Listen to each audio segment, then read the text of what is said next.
एक बूढ़ी माँ की दर्द भरी कहानी। इस कहानी के मेन टॉपिक क्या जा चुका है और मैं घर जाऊं, पर माँ की आंखों से आंसुओं के सैलाब उठने लगे। जैसे तैसे माँ घर पहुंची, जब उसका था ही नहीं, बीत चुका था और वो वहीं बरामदे में तुलसी के पास हो गई। चलिए इस दर्दनाक कहानी को हम शुरू से पढ़ते हैं।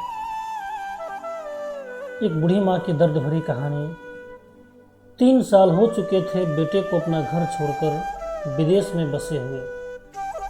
इन 3 सालों में बूढ़ी माँ और ज़्यादा बूढ़ी हो गई थी।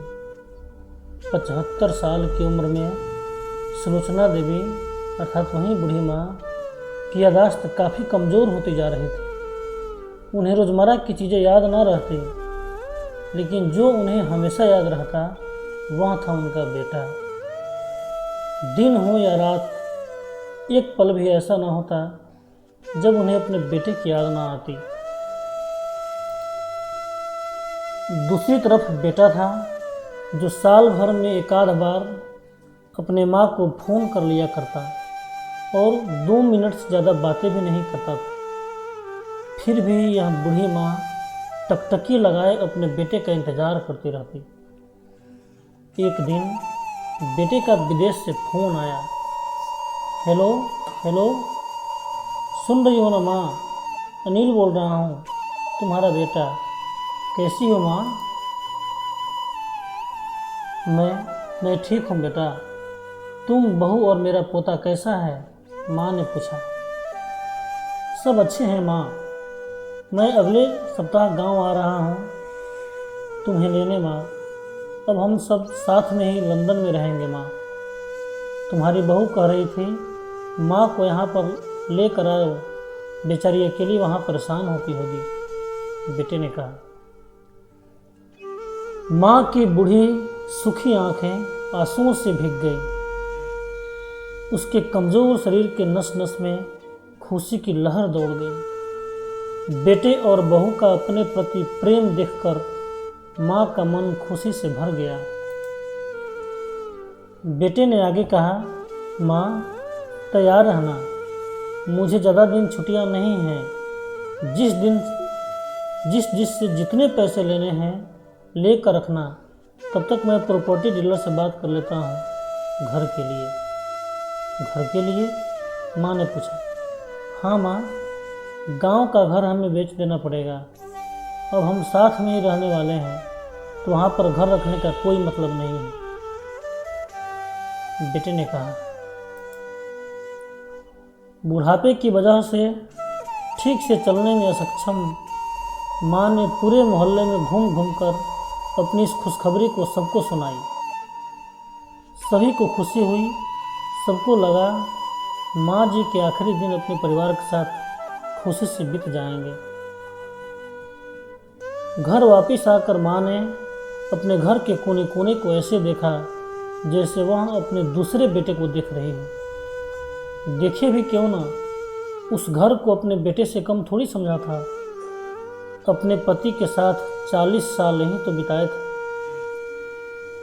लेकिन अब मजबूर थी बुढ़ापे के आखिरी साल बेटे और बहू के साथ बिताना चाहती थी। दिल पर पत्थर रखकर घर बेचने के लिए माँ तैयार हो गई। आनंद फानन में बेटे ने घर को आधे दामों पर बेच दिया। माँ ने ज़्यादा नहीं, लेकिन जिन जिन चीज़ों से दिल लगा था उन चीज़ों को समेटा और बेटे के साथ टैक्सी में बैठकर एयरपोर्ट के लिए चली गई। एयरपोर्ट पर आकर बेटे ने माँ से कहा, माँ तुम यहाँ बेंच पर बैठो, मैं सामान और बोर्डिंग पास की जांच करा कर आता हूँ।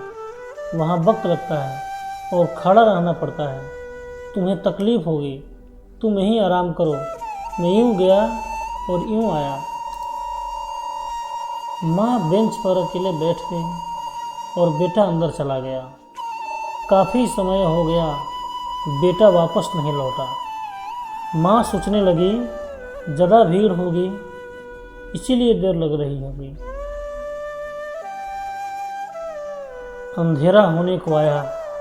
अब तो लोगों की चहलकदमी भी कम होने लगी। माँ को अब चिंता होने लगी। एक कर्मचारी ने आकर पूछा, किससे मिलना है माँ जी आपको? यहाँ पर क्यों बैठी हैं? डरती हुई आवाज़ में सुलोचना देवी बोली, मेरा बेटा अंदर सामान की जांच कराने गया है, लंदन जा रहे हैं हम। क्या नाम है माँ जी आपके बेटे का? कर्मचारी ने पूछा। अनिल नाम है मेरे बेटे का, सुलोचना देवी ने बताया। कर्मचारी अंदर गया और थोड़ी देर बाद बाहर लौटा।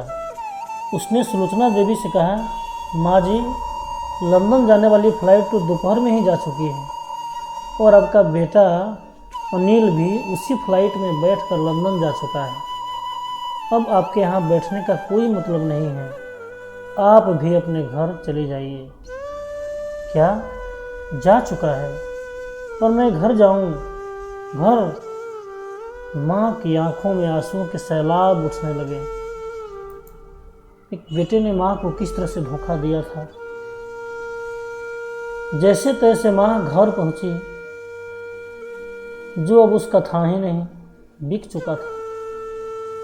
वह वहीं बरामदे में तुलसी के पास सो गई।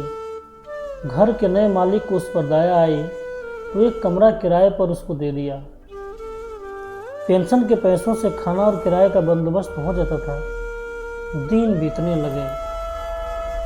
कुछ दिनों बाद घर के नए मालिक ने सुलोचना देवी से कहा, माँ जी आप अपने रिश्तेदारों के यहाँ जाकर क्यों नहीं रहती हैं? इस उम्र में आपके लिए वहीं अच्छा होगा। अच्छा तो होगा, लेकिन अगर मेरा बेटा वापस आया तो उसका ख्याल कौन कर रखेगा?